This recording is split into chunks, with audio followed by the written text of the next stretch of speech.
An old front line has apparently reopened in the war between Israeli forces and Hamas fighters in Gaza. Witnesses describe heavy fighting in and around the town of Jabaliya in the north of the Gaza Strip. Israel's army described the clashes as some of the fiercest in 7 months of war.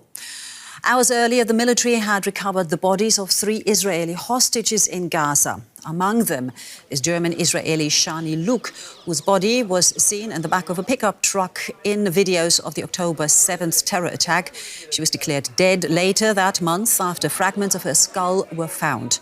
The army says she, along with Amit, Buskila and Itzhak, Gelerenter, were killed by Hamas at the Nova Music Festival and their bodies taken into Gaza. They were celebrating life in the Nova Music Festival, and they were murdered by Hamas. Their bodies were transferred to medical professionals for forensic examination and identification. After the procedure was completed, we notified their families. Our hearts go out to them. And for more, let's bring in DW's Rebecca Ritters following the developments for us from Jerusalem. Rebecca, what more can you tell us about the 3 hostages whose remains have been recovered by Israeli forces?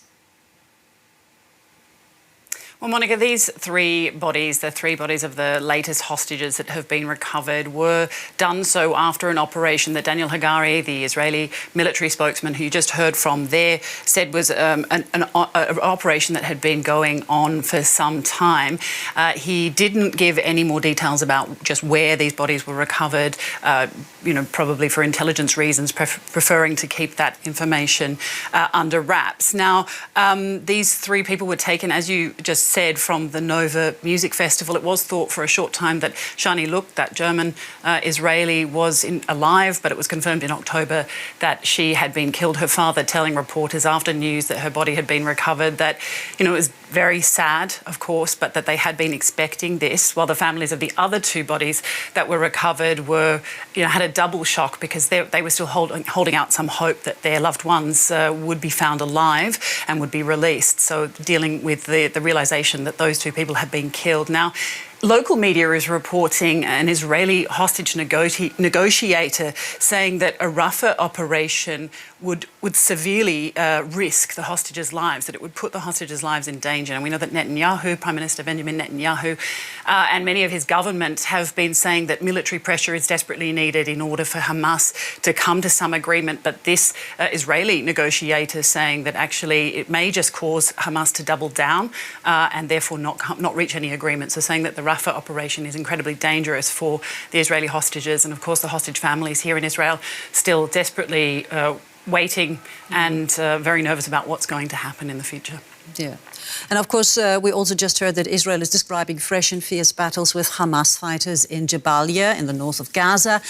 How is that frontline affecting the advance of Israel's offensive further south, near Rafah, as you mentioned earlier?